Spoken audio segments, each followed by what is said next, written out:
ప్రభువు దినం అనగా ఏమిటి? అది ఎవరికి సంబంధించింది? విశ్వాసులకా లేక అవిశ్వాసులకా? అది ఎప్పుడు సంభవిస్తుంది? ఈ విషయాలను నేటి ఈ పాఠంలో ఆలోచిద్దాం.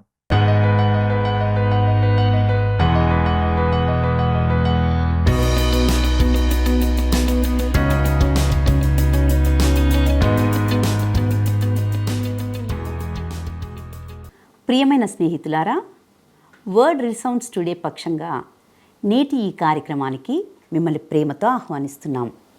ఈనాటి పాఠంలో మనము క్రీస్తు యొక్క రాకడకు సంబంధించి దేవుడు ఈ లోకం పట్ల కలిగి ఉన్న ప్రణాళికను, ఉద్దేశాన్ని గూర్చి గమనిస్తాం.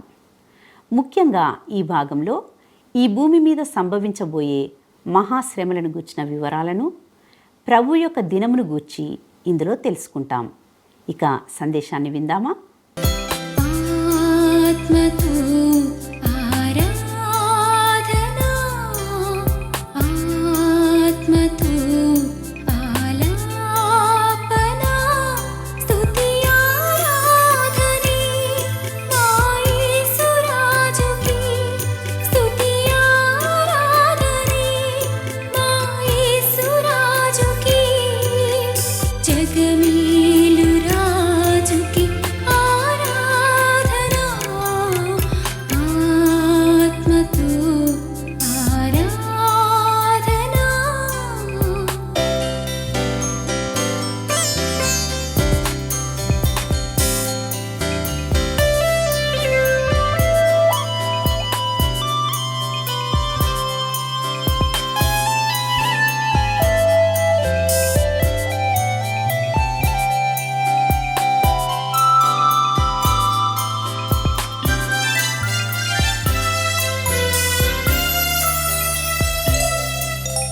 నీ నామమే అతి శ్రేష్టమైనది, నీ గానమే బహు దివ్యమైనది, నీ ధ్యానమే ఇల ధన్యమైనది, నీ వాక్యమే నన్ను మార్చుకున్నది, సెలయేటి ఊటలా పరలోక పాటలా, సెలయేటి ఊటలా పరలోక పాటలా, మనసార పాడన ఆరాధనా, ఆత్మతో ఆరాధనా.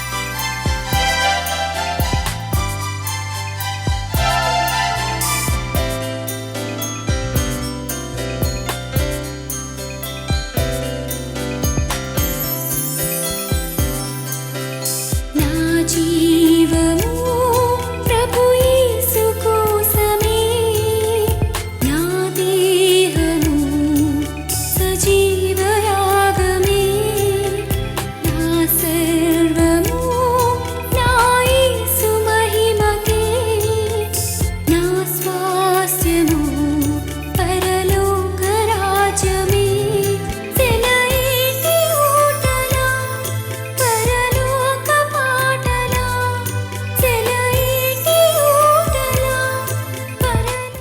ప్రియమైన ప్రేమధార టీవీ వీక్షకులందరికీ మన రక్షకుడును ప్రభువైన యేసుక్రీస్తు ఘనమైన నామంలో శుభములు తెలియజేస్తున్నాం. ఈరోజు మనము అపోస్తలుడైన పౌలు తెస్సలోనికైలకు రాసిన పత్రిక 2వ అధ్యాయము 1 నుండి 7వ వచనం వరకు ధ్యానించుకోబోతున్నాం.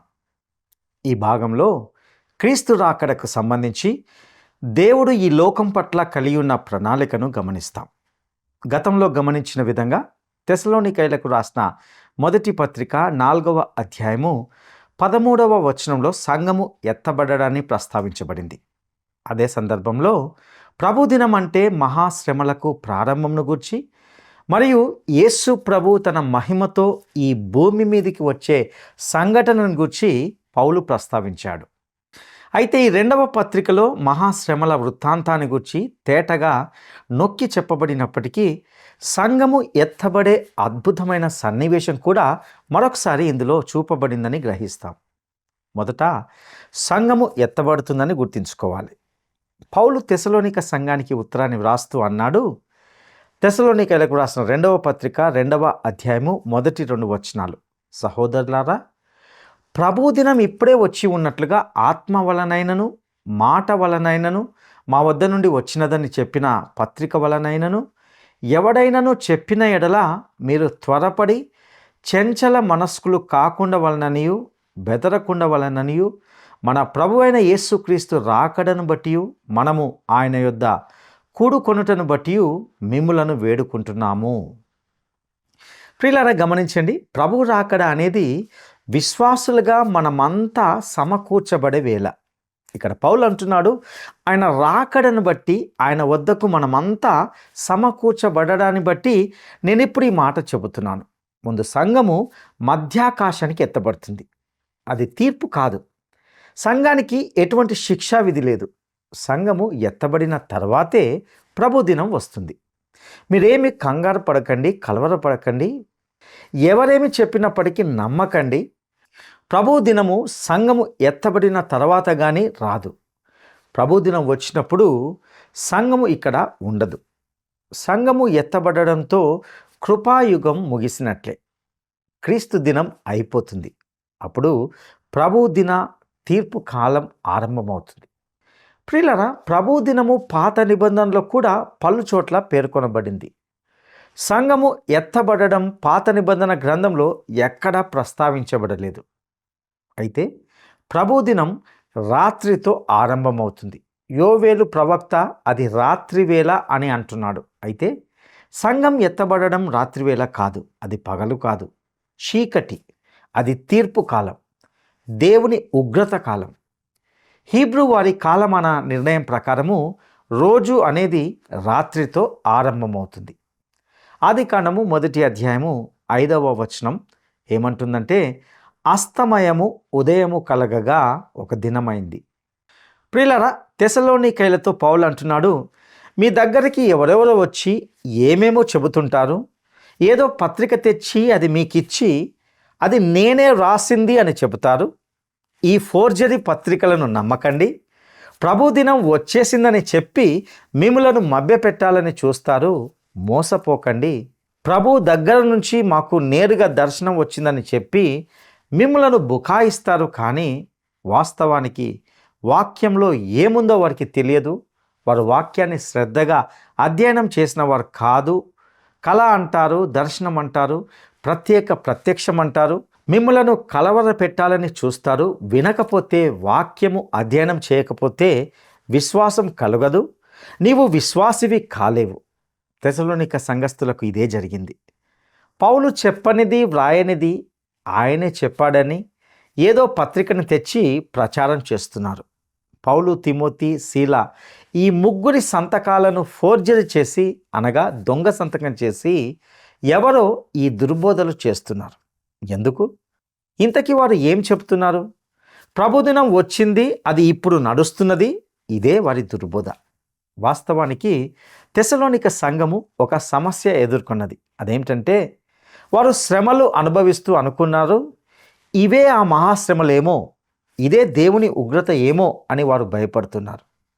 ప్రభుదినం వచ్చింది, మనం అందులో ఉన్నాము అనుకొని వారు కలవరపడుతున్నారు. ప్రభుదినం అనేది ఒక సాంకేతిక పదంగా బైబిల్లో ప్రయోగించబడింది. మహాశ్రమలతో మొదలై 1000 ఏళ్ల పాలన ముగింపు వరకు ఉండే ఆ కాలమునే ప్రభు దినం అనే అర్థంతో ఈ మాట ప్రయోగించబడింది. ప్రభు దినము తీర్పుతో ప్రారంభమవుతుంది. యోవేలు గ్రంథంలోని 2వ అధ్యాయంలో ఇది తేటగా చెప్పబడింది. పేతురు తన పెంతెకోస్తు ప్రసంగంలో యోవేలు ప్రవచనాన్ని ఊటంకించాడు. ఆ ప్రసంగం విన్నవారికి ఏమర్థమైంది? దేవుని ఆత్మ సర్వ శరీరాల మీద కుమ్మరించబడే రోజు వస్తుంది, ప్రభు దినం వస్తుందని విన్నవారు అది గ్రహించారు.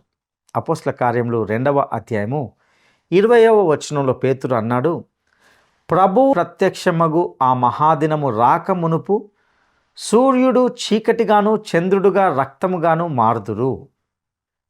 ప్రియులారా, ఇక్కడ జాగ్రత్తగా మనం గమనించాలి. ఇంతకీ ఈ సంఘటన పెంతెకొస్తు నాడు జరిగిందా అంటే జరగలేదు. క్రీస్తు సిలువ వేయబడినప్పుడు భూకంపం వచ్చింది, చీకటి కమ్మింది. అంతేకాని యోవేలు ప్రవచనంలో చెప్పబడినట్లు పెంతెకొస్తు రోజు అన్నీ జరగలేదు. ఆ రోజు బలమైన గాలి వీచినట్లు అనిపించింది. అగ్ని జ్వాల నాలుకలు కనిపించాయి. ఆ నాలుకలు అక్కడ ఉన్న వారందరి మీదకి వచ్చాయి. అది గాలి వంటి ధ్వని. అందరూ ఏమి జరిగిందో చూడ్డానికి దేవాలయ ప్రాంగణానికి వచ్చారు. ఇది యోవేలు ప్రవచనం లాగే ఉన్నప్పటికీ పెంతెకొస్తు రోజున యోవేలు ప్రవచనం పూర్తిగా నెరవేరలేదు. అక్కడున్న వారితో పేతురు అన్నాడు, వీరు త్రాగి మత్తులై ఉన్నారని మీరు అనుకుంటున్నారా? అలా కాదు, వారు పరిశుద్ధాత్మతో నింపబడి ఉన్నారు. యోవేలు ప్రవచనం విన్న యూదులు ఏమనుకున్నారు? ఒకరోజు రాబోతుంది, ఆ దినాన దేవుడు సర్వ శరీరుల మీద తన ఆత్మను కుమ్మరిస్తాడు. అయితే పెంతెకొస్తు నాడు అలా జరగలేదు. సర్వ శరీరుల మీద ఆత్మ కుమ్మరించబడలేదు. ప్రభు దినం ఇంకా రాలేదు, వస్తుంది. పేతురు కూడా తన పత్రికలో ఇదే ప్రస్తావన తెచ్చాడు. ప్రభు దినము రాత్రివేళ దొంగలాగా వస్తుంది. సంఘం కోసం ఆయన దొంగలాగా రాడు. సంఘము మేలుకొని ఉండాలి, ఆయన కోసం కనిపెట్టి చూడాలి. నిద్రమత్తులైన ఈ లోకస్తులకు ఆయన రాత్రివేళ దొంగలాగా వస్తాడు. 2 పేతురు 3వ అధ్యాయము 10వ వచనం. ప్రభు దినము దొంగ వచ్చినట్లు వచ్చును. ఆ దినమున ఆకాశములు మహాధ్వనితో గతించిపోవును, పంచభూతములు మిక్కుటమైన వేంద్రముతో లయమైపోతాయి, భూమియు దాని మీద ఉన్న కృత్యములను కాలిపోతాయి. ప్రియులారా, గమనించారా? ఇదంతా పెంతెకొస్తు నాడు జరిగిందా? జరగలేదు. ప్రభు దినము సంఘానికి సంబంధించింది కాదని చెప్పే మరొక వచనాన్ని గమనిద్దాం. ప్రకటన గ్రంథము 6వ అధ్యాయము 17వ వచనం. సింహాసనాసీనుడై ఉన్నవాని యొక్కయు గొర్రెపిల్ల యొక్కయు ఉగ్రత మహాదినం వచ్చెను, దానికి తాళజాలిన వాడెవడు? ఇది సంఘమును గురించిన మాట కాదు. సంఘము యేసు ప్రభు కోసం కనిపెట్టుకొని ఉంది. సంఘము యేసు కోసమే ఉంది, ఆయనకే చెంది ఉంది. సంఘము ఆయనతో వ్యక్తిగతంగా సంయుక్తమై ఉంది అని పౌలు అంటున్నాడు. ఇక తెస్సలోనికైలకు రాసిన 2వ పత్రిక 2వ అధ్యాయము 3-4 వచనాలను గమనిద్దాం. మొదట భ్రష్టత్వం సంభవించి నాశనపాత్రుడగు పాప పురుషుడు బయలుపడితేనే గాని ఆ దినము రాదు. ఏది దేవుడనబడునో, ఏది పూజింపబడునో దానినంతటిని ఎదిరించుచు దానికంతటికీ పైగా వాడు తనను తాను హెచ్చించుకొనును. తానే దేవునినని తనను కనపరుచుకొనుచు దేవుని ఆలయంలో కూర్చుంటాడు గనుక ఏ విధముగానైనను ఎవడు మిమ్మల్ని మోసపరచనీయకుడి. ప్రియులారా, ఈ మాటలను గమనించారా? ఏ విధముగానైనా ఎవడు మిమ్మల్ని మోసపరచనివ్వకండి. మోసగాళ్ళు ఉన్నారు, జాగ్రత్త అని పౌలు అంటున్నాడు. ఒకవేళ మనము మోసపరచబడకూడదనుకుంటే పౌలు చెబుతున్నది వినాలి. ఇక్కడ పౌలు అంటున్నాడు, నేను మీతో ఇంతకుముందు చెప్పిన సంగతులను మర్చిపోకండి, ఆ దినము ఇప్పుడే రాదు అని అంటున్నాడు. ఆ దినం అంటే ప్రభు దినం, సంఘము ఎత్తబడే దినం కాదు. ప్రభు దినము రాకముందు నెరవేరవలసిన 2 షరతులు ఉంటున్నాయి. మొదటిది భ్రష్టత్వం, రెండవది నాశనపుత్రుడైన పాప పురుషుడు బయలుపడాలి. ప్రభుదినం మొదలు కాకముందు ఈ 2 జరగాలి. ఇంతవరకు ఈ రెండింటిలో ఏ ఒక్కటి జరిగి ఉండలేదు. జాగ్రత్తగా గమనించాలి. మొదట భ్రష్టత్వం సంభవించాలి, అనగా తప్పుడు సిద్ధాంతాలు, విమత బోధలు చెలరేగుతాయి.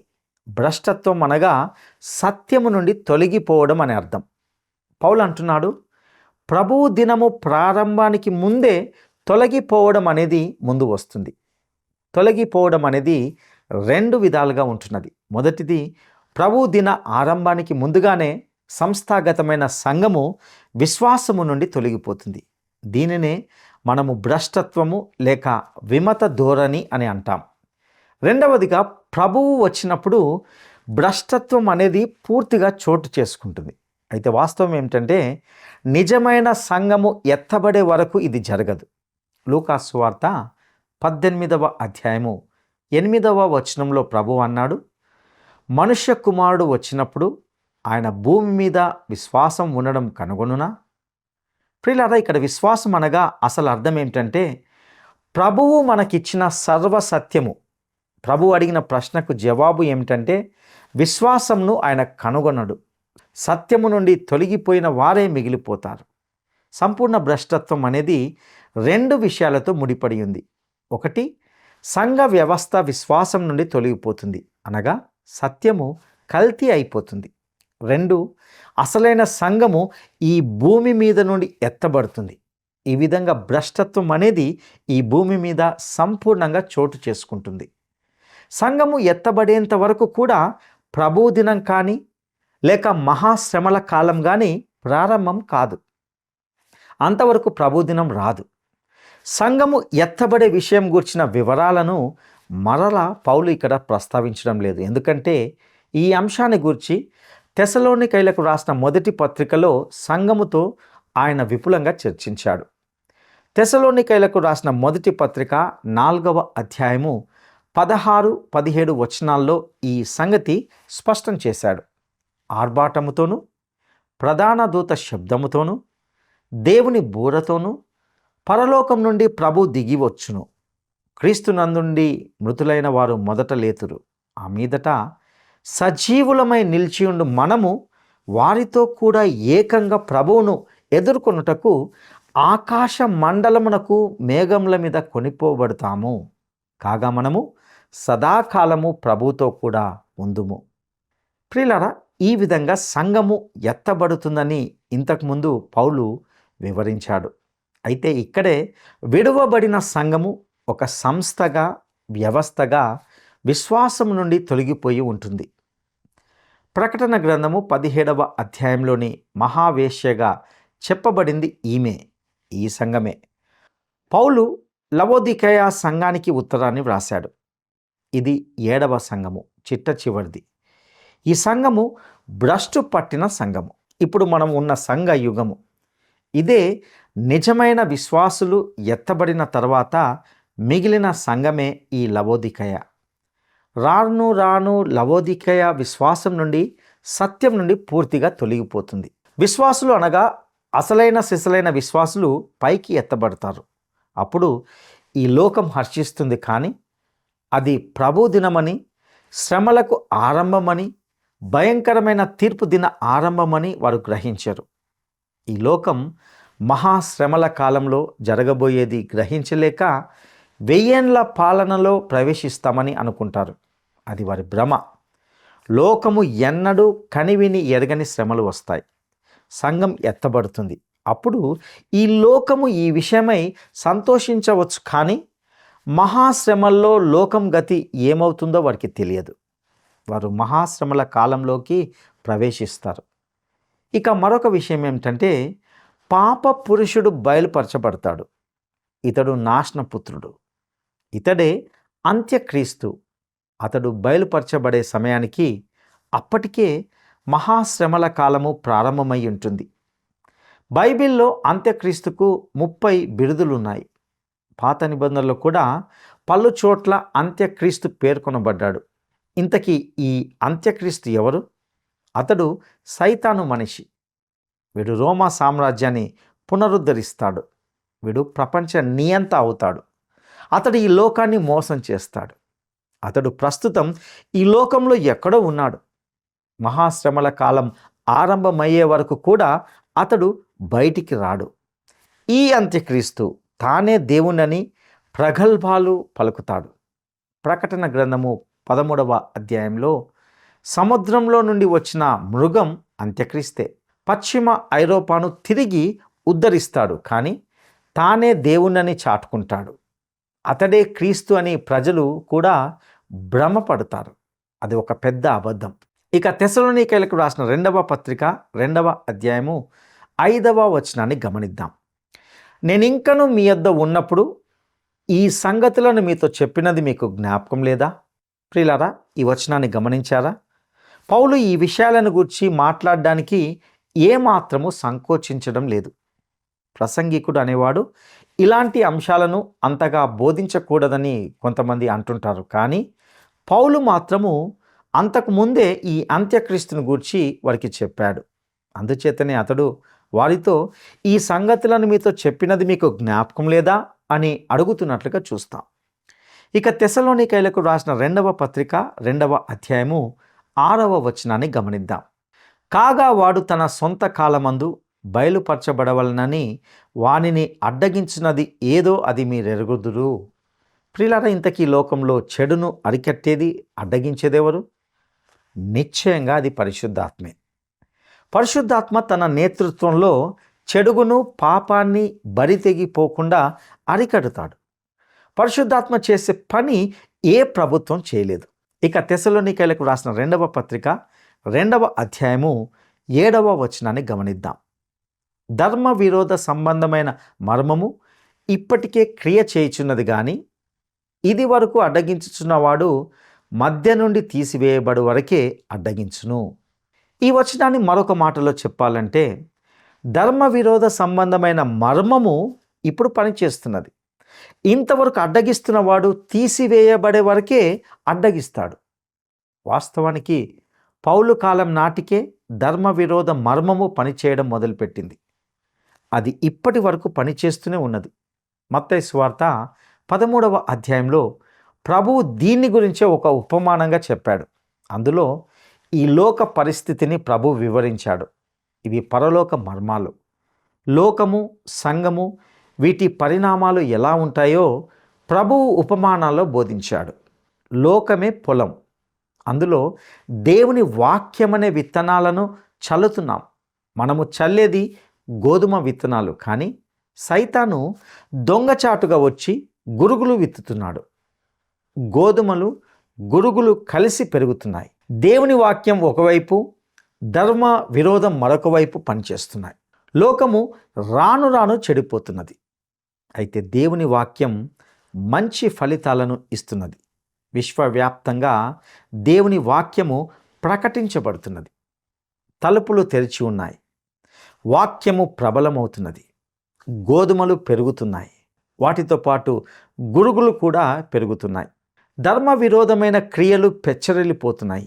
అయితే పరిశుద్ధాత్మ సైతాన్ని విచ్చలవిడిగా వదిలిపెట్టడు. పరిశుద్ధాత్మ సంఘంతో పాటు ఎత్తబడినప్పుడు ధర్మ విరోధి చెలరేగిపోతాడు.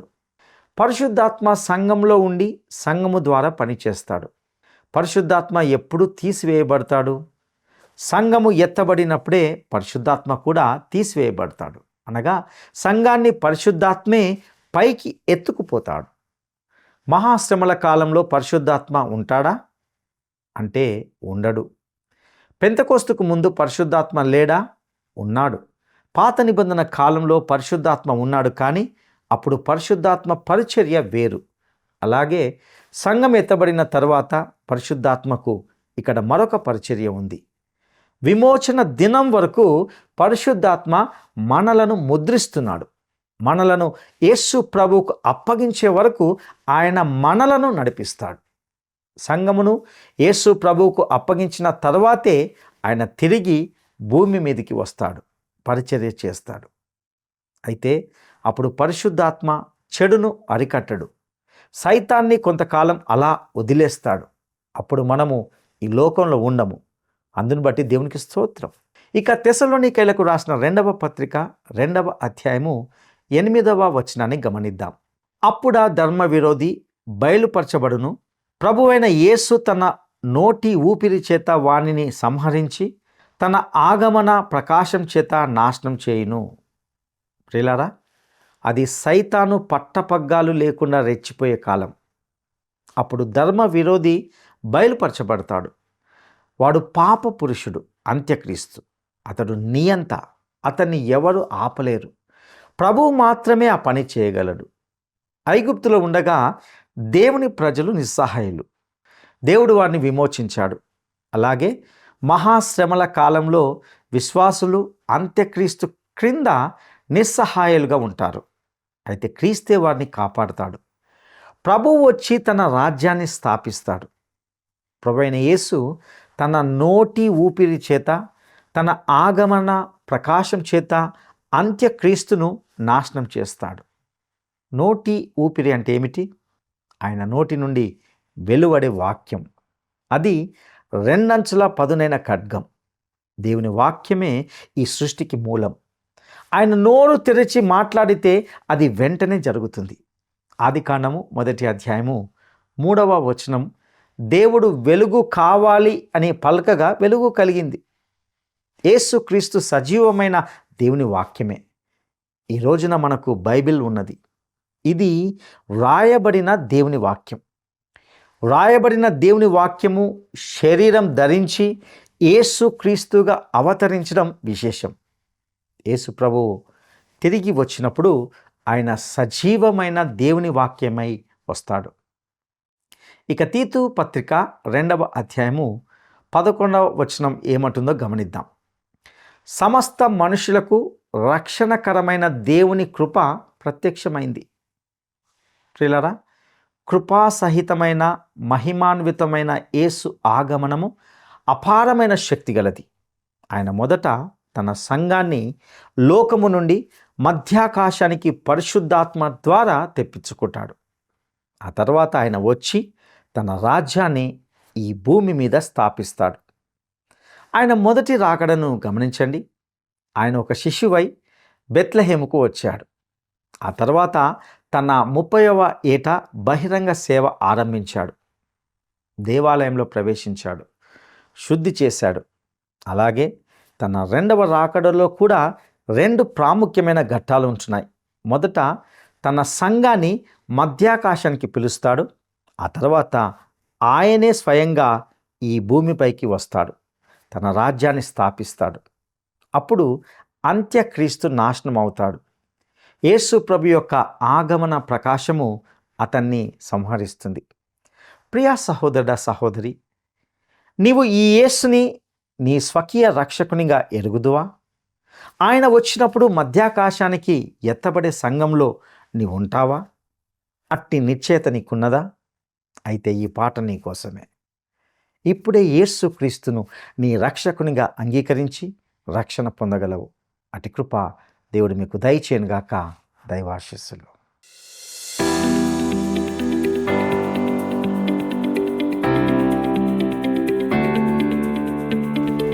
ప్రభువు దినమును గూర్చి ప్రాముఖ్యంగా ప్రవచించిన పాత నిబంధన ప్రవక్త ఎవరు?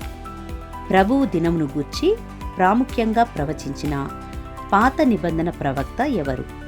1 యోవేలు, 2 దానియేలు, 3 హబక్కూకు. ఈ ప్రశ్నకు సరైన జవాబును ఈ వాట్సాప్ నంబర్కు పంపండి.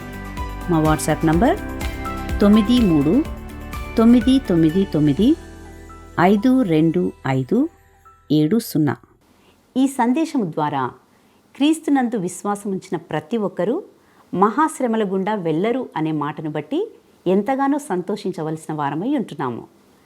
మహాశ్రమలకు ముందే సంఘము ఎత్తబడుతుంది. ప్రభువు దినము అనేది ఈ భూమి మీద విడువబడిన వారిని ఉద్దేశించినది. క్రీస్తు ఎప్పుడు వస్తాడో మనకు తెలియదు, కానీ ఆయన తప్పకుండా వస్తాడు. ఆయన రాకడ వరకు విశ్వాసంలో స్థిరంగా ఉందాం.